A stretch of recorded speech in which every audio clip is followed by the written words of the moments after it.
Bonjour chers amis, parlons des problèmes de Bora. Les moteurs essence de 1,6 et 2,0 litres sont un choix judicieux. La variante intermédiaire, 1,8, est dotée d'un turbocompresseur et produit 147 ou 177 chevaux en deux variantes, mais elles ne sont pas recommandées car elles ne se sont pas avérées les plus fiables. Le V5 2,3 ne livre pas les performances que l'on attend, mais le plus gros, le V6, vous ravira avec ses 200 chevaux et sa transmission intégrale. Il faut cependant savoir que ce plus gros consomme en moyenne une dizaine de litres d'essence sans plomb, et bien plus en circulation urbaine. La recommandation est bonne, bien qu'un diesel un peu plus bruyant.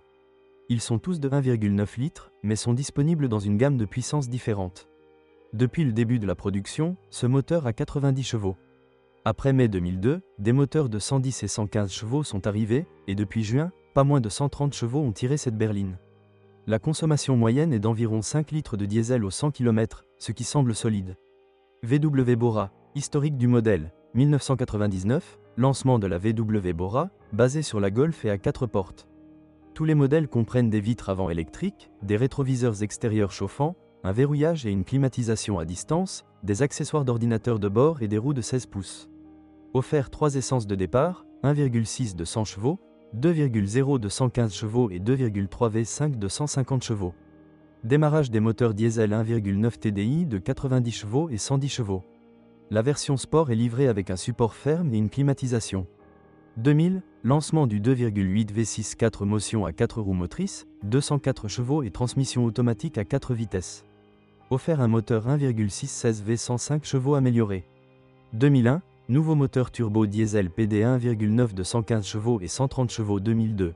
Lancement du 1.9 TDI PD Sport, 150 chevaux, avec boîte de vitesse à 6 rapports et excellente performance.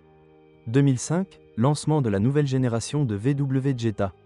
Lorsque vous achetez un Wrinkle, gardez à l'esprit que, astérisque la fiabilité est généralement bonne, sauf pour certains moteurs 2.0 qui ont eu des problèmes de carburant. Astérisque la régularité des révisions effectuées est très importante. De plus pour les voitures avec un carnet d'entretien et celles dont l'intérieur n'est pas endommagé.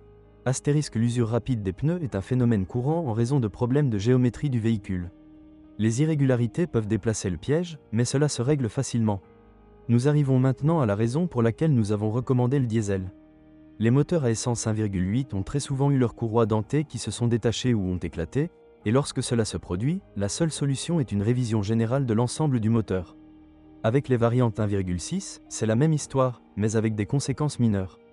Avec le diesel, la chose la plus effrayante qui puisse arriver est que la turbine tombe en panne et c'est pratiquement la seule chose à laquelle il faut faire attention. Le reste de la voiture est de qualité allemande, ce qui garantit un peu d'entretien et beaucoup de voyages sans souci. Moteur à essence 1.4, 1.6, 1.8T et V5.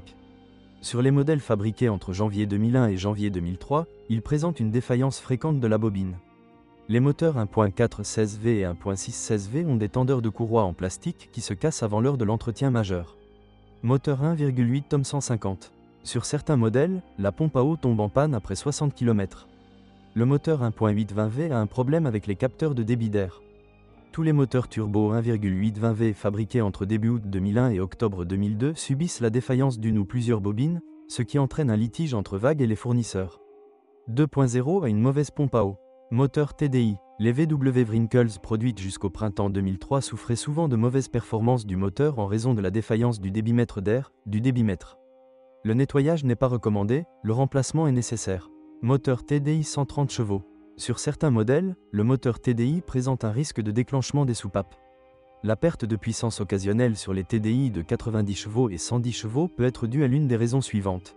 La turbine est bloquée, débitmètre sale ou défectueux, capteur de débit d'air massique, EGR ouvert, nécessite un nettoyage ou un remplacement, capteur de température défectueux, flexible de frein assisté ou tuyau d'admission d'air desserré ou déchiré, ECU défectueux. VW Bora produite jusqu'en 1999, l'apparition de cliquetis dans le tableau de bord.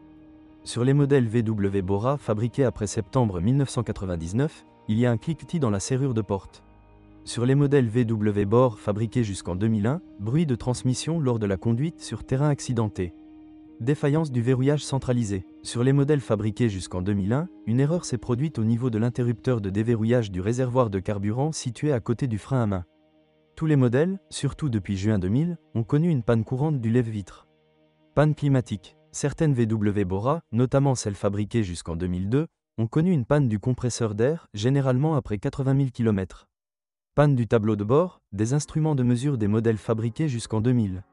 D'abord, des interférences, puis des temps d'arrêt. Les boutons de la console centrale restent souvent bloqués. Problème de verrouillage centralisé. Modèle VW Bora fabriqué en octobre et novembre 2000. L'airbag ne peut pas se gonfler correctement en raison d'une perte de pression dans le réservoir d'essence du générateur. Rappel d'usine pour remplacement des airbags. Mêmes erreurs que sur Site Leon et Toledo et Skoda Fabia. À Borama, le tuyau d'alimentation du servo-frein avec un vide peut se fissurer et cela peut provoquer des fuites et une perte d'énergie pour assister le frein. Le servo-frein ne fonctionne pas, nécessitant plus d'efforts pour arrêter le véhicule. En 1999, un changement a été apporté aux matériaux utilisés dans le catalyseur, ce qui a provoqué un bruit de cliquetis dans la poêle.